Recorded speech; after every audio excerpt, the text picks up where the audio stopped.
متواتر ہو، مشہور ہو، خبر واحد ہو، خبر عزیز ہو، 300 سے زیادہ حدیث مبارکہ سے عقیدہ ختم نبوت ثابت ہے۔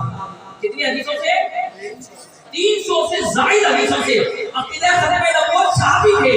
عقیدہ ختم نبوت کی اہمیت یہ ہے، اگر عقیدہ ختم نبوت ہے تو امت زندہ ہے، اگر عقیدہ ختم نبوت ہے تو قرآن محفوظ ہے، اگر عقیدہ ختم نبوت ہے تو اسلام سربلند ہے، اگر عقیدہ ختم نبوت ہے تو ہر عقیدہ مستحکم ہے، ہر عقیدہ مضبوط ہے۔ عقیدہ ختم نبوت مسلمانوں کے دل کی دھڑکن ہے، ہمارے دلوں کا سرور ہے اور ہمارے دلوں کا نور ہے۔ عقیدہ ختم نبوت کے بغیر اگر کوئی عقیدہ ختم نبوت نہیں رکھتا، چاہے کتنا ہی کلمہ پڑھتا رہے، عقیدہ ختم نبوت کے بغیر کلمہ بے جان ہے، نماز بے روح ہے، زکات بے صبر ہے، روزہ بے اثر ہے اور حج بے معنی ہے۔ جو عقیدہ ختم نبوت کا انکار کرتا ہے، عقیدہ ختم نبوت کا منکر ہے، قرآن کی روح سے، حدیث کی روح سے، وہ کافر ہے، زندیق ہے، عذاب نار کا مستحق ہے۔ عقیدہ ختم نبوت کے پاس کے لیے ہمارے پاس بہت دلائل ہیں، عقلی دلائل بھی موجود ہیں، نقلی دلائل بھی موجود ہیں۔ نقلی دلائل میں قرآن موجود ہے، حدیث موجود ہے، اجماع موجود ہے، قیاس موجود ہے۔ عقل کے طور پر بھی عقیدہ ختم نبوت ثابت ہے۔ قرآن سے ختم نبوت کے دلائل ملتے ہیں۔ قرآن کی شان کیا ہے؟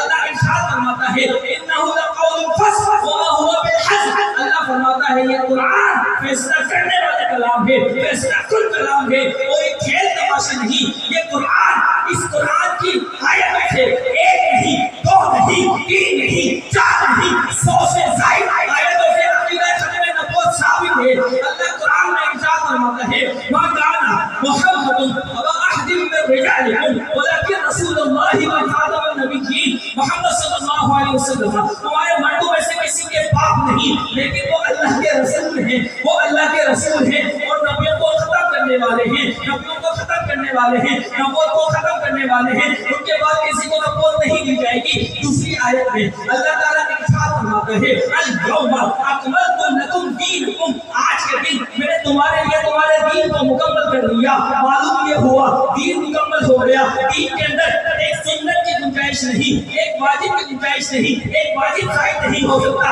ایک فرض زائد نہیں ہو سکتا، ارے نہ سنت زائد نہیں ہو سکتی، واجب زائد نہیں ہو سکتا، فرض زائد نہیں ہو سکتا، تو کسی نبی کی بھی کوئی ضرورت نہیں، نبی بھی زائد نہیں ہو سکتا۔ اسی آیت اللہ تبارک و تعالیٰ قرآن پاک میں ارشاد فرماتا ہے قل اے محمد آپ فرما دیجئے یا ایھا الناس، اے لوگوں انی رسول اللہ الیکم جمیعا۔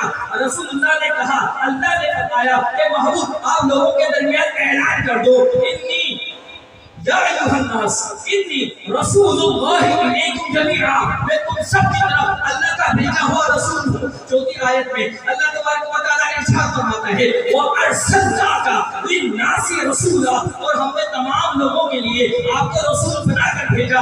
ایک اور آیت میں اللہ تبارک و تعالیٰ ارشاد فرماتا ہے وَمَا أَرْسَلْنَاكَ إِلَّا كَافَةً لِلنَّاسِ بَشِيرًا وَنَذِيرًا، ہم نے آپ کو تمام لوگوں کے لیے خوشخبری دینے والا بنا کر بھیجا اور ڈر سنانے والا بنا کر بھیجا۔ ایک آیت میں اللہ تبارک و تعالیٰ ارشاد فرماتا ہے تبارک الذی نزل الفرقان على عبده ليكون للعالمین نذیرا۔ اللہ قرآن میں ارشاد فرماتا ہے تمام تعریفیں اس اللہ کے لیے ہے، وہ ذات پاک ہے، وہ ذات بلند ہے، جس ذات نے اپنے بندے پر قرآن نازل کیا، جو کلام ہے، ایسا کلام ہے حق اور باطل کے درمیان فیصلہ کر دیتا ہے، حق کو باطل سے جدا کر دیتا ہے، باطل کو حق سے جدا کر دیتا ہے، فیصلہ کن کلام ہے۔ کیوں؟ یکون للعالمین نذیرا، تاکہ میرے محبوب اس قرآن کے ذریعے تمام مخلوقات کو ڈر سنانے والے ہیں۔